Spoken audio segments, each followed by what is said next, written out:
Lately, I've been losing sleep, dreaming about the things that we could be. Ahoj všichni, já vás vítám u tohohle videa a tohle video bude to nebo to. Doufám, že se vám bude líbit a můžeme jít na to. Mám tady asi 20 otázek, já se přesně podívám. Jo, 20 otázek, takže můžeme jít na to. Mám tady teda počítač, z jakého to budu číst. Takže jednička, palma nebo jahoda. To mě celkem překvapilo tady jako palma nebo jahoda, cože? Asi jahoda, ale kokosy mě taky nevadí, takže palma taky, no, takže to je těžký, ale asi jahoda. Dvojka, sladký nebo slaný, tak za mě sladký, já moc slaný jako nemusím. Třetí otázka, iPhone nebo Samsung. Tak já mám Samsung, mimochodem já vám ukážu, mám Samsung Galaxy S2, asi už nevím, jestli vůbec jako je to dostupný a já nevím, já jsem spokojená se Samsungem a i když by jsem asi jako chtěla iPhone, tak jako přece jenom, jako nevím no, asi Samsung. Čtyřka, žabky nebo tenisky, tak za mě tenisky, mě žabky nevyhovují v tom, že když máte mezi palcem takovou tu blbost, tak mě to tam vždycky štve a vadí, takže pokud jsou ty žabky pohodlné, tak žabky, ale asi spíš tenisky, mám víc tenisek, takže asi tenisky. Pětka, peníze nebo štěstí, tak peníze, pokud máte štěstí, tak máte i peníze, nebo snad. Takže štěstí. Šestka, matika nebo čeština. Tak já úplně nemusím oboje, ale spíš matika, já češtinu úplně nesnáším. Tak to vždycky asi bude, takže matika.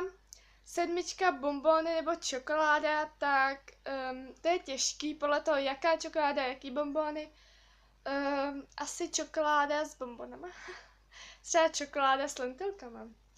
Tak asi čokoláda, no, ale jako nevím. Osmička, zelená nebo žlutá. Mně se nelíbí ani jedna, aby jsem řekla, ale když to jsou neonový, tak asi zelená. Asi zelená.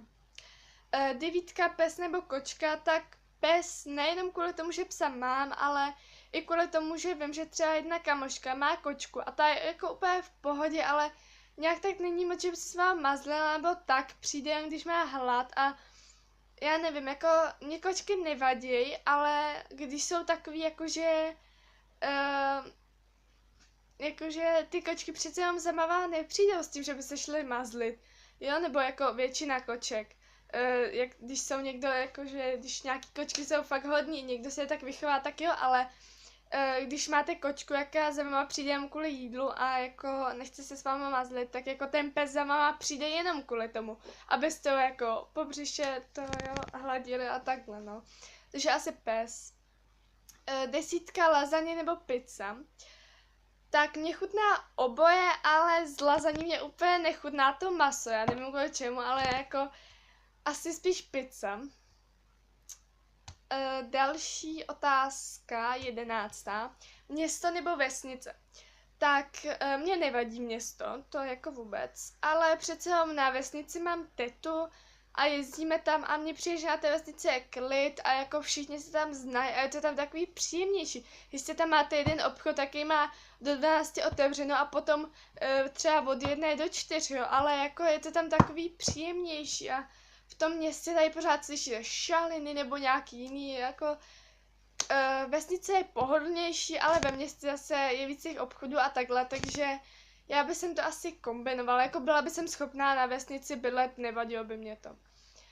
12. Hokej nebo fotbal, tak my se díváme jenom na hokej, mě fotbal nebaví.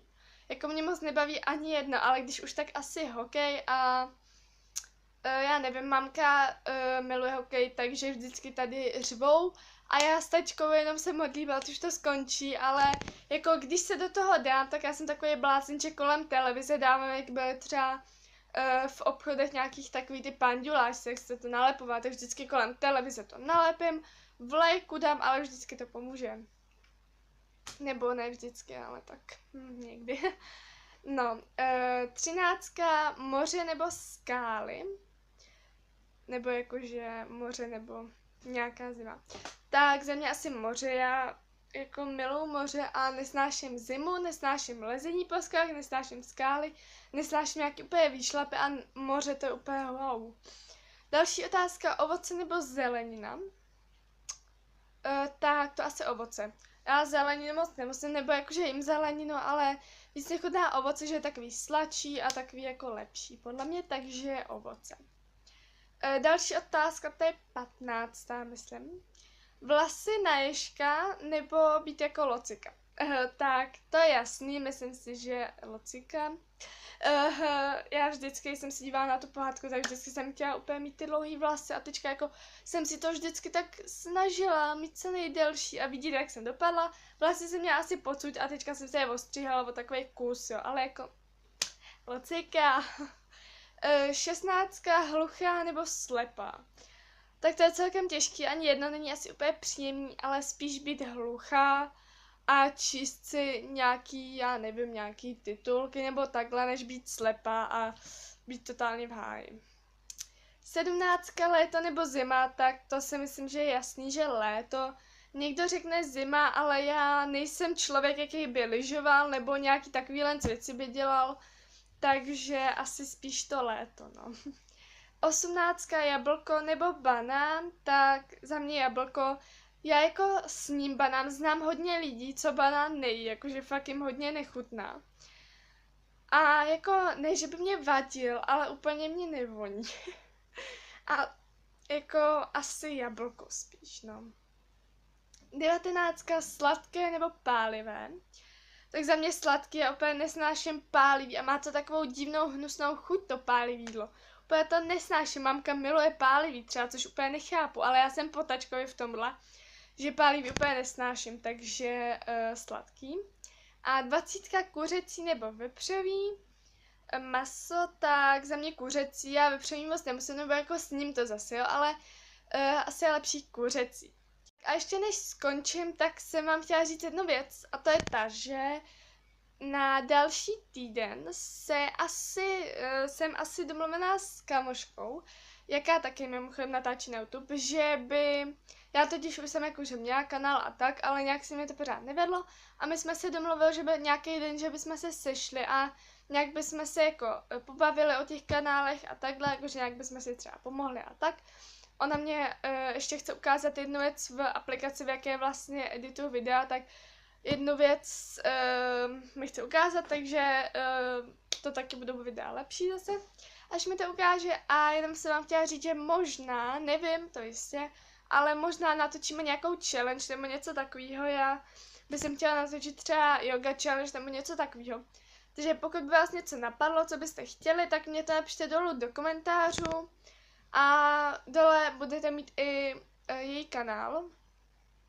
A pokusíme se něco vymyslet, nějaký zajímavý video, aby ten kanál nebyl takový nudný. Já jsem nejdřív si říkala, jo, ten kanál fakt už bude jen o kosmetice, ale ono to nejde, takže pokusíme se něco vymyslet a když tak vám ještě řeknu v nějakém videu, jestli teda, co jsme vymysleli a tak. Každopádně to bude asi příští týden. Takže tohle je asi všechno a zatím čau.